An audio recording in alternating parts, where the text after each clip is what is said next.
Bulletin کا آغاز کریں گے اس خبر کے ساتھ کہ نون اور شین ہیں آمنے سامنے۔ مسلم لیگ نون کی قیادت میں اختلافات بڑھنے لگے ہیں۔ آرمی چیف کی ایکسٹینشن کے معاملے پر حمزہ شہباز اور مریم نواز کے مختلف بیانات کھل کر سامنے آ گئے۔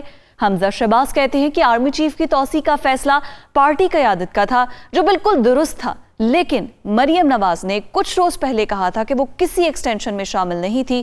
معاملہ ہے کیا؟ اس رپورٹ میں دیکھیے۔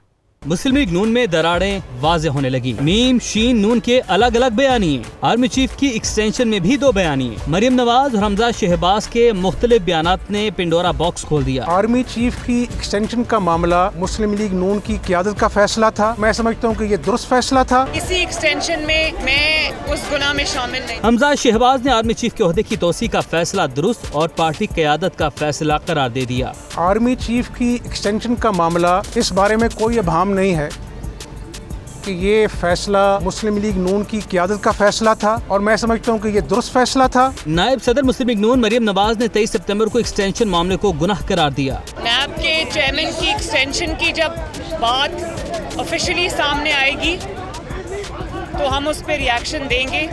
باقی کسی ایکسٹینشن میں اس گناہ میں شامل نہیں۔ مسلم لیگ نون کے رہنما محمد زبیر بھی مریم نواز کے موقف کے حامی نکلے۔ جو مریم نواز نے گناہ کا لفظ یوز کیا تھا، وہ تو ایک طریقہ ہوتا ہے بتانے کا کہ مریم نواز اس فیصلے میں شامل نہیں تھی، اور یہ ایک کوئی ایسی عجوبی بات تو نہیں ہے۔ ایک پولیٹیکل پارٹی ہوتی ہے، اس میں مختلف رائے ہوتی ہے۔ مریم نواز کی رائے میں ایکسٹینشن کے فیصلے میں وہ شامل نہیں تھی۔ مسلم لیگ نون کی قیادت میں 1 سے زائد بیانیے متوالوں کو بھی کشمکش میں مبتلا کر رہے ہیں کہ کس کی بات پر یقین کریں اور کس کا نہ کریں۔